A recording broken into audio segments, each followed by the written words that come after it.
Hi, I am a speech therapist. ഞാൻ recent ആയിട്ട് എൻ്റെ ഫീൽഡിൽ മൊത്തം വന്നുകൊണ്ടിരിക്കുന്ന reels like parental mediated sessions തെറപ്പിസ്റ്റുകൾ സമ്മതിക്കുന്നില്ല.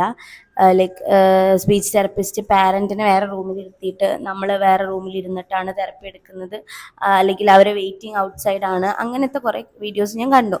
ദ തിങ് ഈസ്, നമ്മൾ പാരൻ്റൽ മീഡിയേറ്റഡ് സെഷൻ എടുക്കാൻ നമ്മൾ വില്ലിങ് അല്ലാത്തതുകൊണ്ടോ അല്ലെങ്കിൽ നമുക്കൊരു ഡിസ്കംഫേർട്ട് ഉള്ളതുകൊണ്ടല്ല. ചില കുട്ടികൾക്ക്, അതായത് കുറേ നമ്മൾ പറ്റുന്ന കുട്ടികളുടെ അടുത്താണ് ഓക്കെ, അവർ പാരൻറ്റ് ഇൻ്റർഫിയർ ചെയ്യില്ല, അവരോട് പാരൻറ്റ് ഓവർ ഡിപ്പെൻഡിങ് അല്ല എന്നുണ്ടെങ്കിൽ വി ആർ എൻറ്ററിങ്, അതായത് നമ്മൾ ആ പാരൻസിനെ സെഷനിൽ കയറ്റിയിട്ട് നമ്മൾ എന്ത് ചെയ്യുന്നതെന്ന് അവർ കാണിച്ചു കൊടുക്കാറുണ്ട്. പക്ഷേ ചില കേസുകളിൽ, ഇൻ സം കേസസ് വാശിയുള്ള കുട്ടികളായിക്കോട്ടെ, സം ബിഹേവിയറൽ ഇഷ്യൂസ് ഉള്ളവരായിക്കോട്ടെ, അപ്പോൾ അങ്ങനെയുള്ള കേസസിൽ നമ്മൾ അവരുടെ അടുത്ത് എന്ത് പറഞ്ഞിട്ടും അവർക്കൊരു safe zone is their parents, so they will definitely go to their parents. അപ്പോൾ ആ ഒരു സിറ്റുവേഷന് കുറേ ഉണ്ടായിട്ടുണ്ട്. I have 2.34 months of experience in this field. അപ്പോൾ ഞാൻ ഈ ഒരു എക്സ്പീരിയൻസ് വെച്ച് പറയുകയാണ്, ഞങ്ങൾക്ക് അങ്ങനെ കുറേ അനുഭവങ്ങൾ ഉണ്ടായിട്ടുണ്ട്.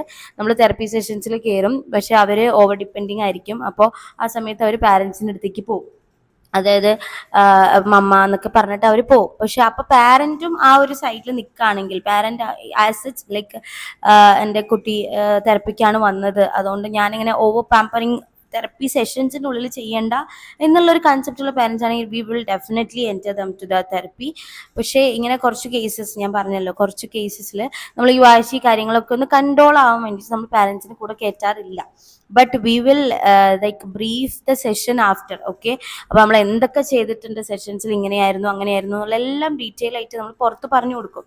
ബട്ട് ലൈക്ക് ഇതിൻ്റെ ട്രൂത്ത് ഇതാണ്, അതായത് ചില കുട്ടികൾക്ക് വാശി ഉണ്ടാവാം, ചില കുട്ടികൾക്ക് ദേഷ്യം വരാം, ചില കുട്ടികൾക്ക് ഒന്നും ചെയ്തില്ലെങ്കിലും ഓക്കെ, ലൈക്ക് അമ്മ അപ്പനെ പോലെ തന്നെയാണ്, ഒന്നും സംഭവിക്കില്ല, ദേ വിൽ ഡിഫെൻഡ് അസ് എന്നുള്ളൊരു മെൻറ്റാലിറ്റി അവർക്ക് വരും. പക്ഷേ ഞങ്ങളുടെ ഇപ്പോൾ സെൻറ്റേഴ്സിലൊക്കെ ഇപ്പോൾ ഓൾമോസ്റ്റ് എല്ലാ പാരൻ്റ് ഇമ്മീഡിയറ്റ് സെഷൻസ് ആണ് പോയിക്കൊണ്ടിരിക്കുന്നത്. അപ്പോൾ നമ്മൾ കയറ്റാൻ പറ്റുന്ന പാരൻസിനൊക്കെ കൂടെ കയറ്റാറുണ്ട്. അതായത് if they want to sit in the cabin we will allow them. പക്ഷേ ഇങ്ങനെ കുറച്ച് വാശി കാര്യങ്ങളും ഉള്ളവരാണെങ്കിൽ we will not allow them to enter the session. Like ഒരു 5 minutes 10 minutes ഇരിക്കും, പിന്നെ നമ്മൾ അവരെ ഗ്രാജുവലി അവരെ പുറത്താക്കുകയാണ് ചെയ്യുക. കാരണം ഇതാണ് മെയിൻ ആയിട്ടുള്ള റീസൺ. അല്ലാതെ നമുക്കൊരു ലൈക്ക് നമുക്ക് അതിൽ നിന്നൊരു ബെനിഫിറ്റും കിട്ടുന്നില്ല.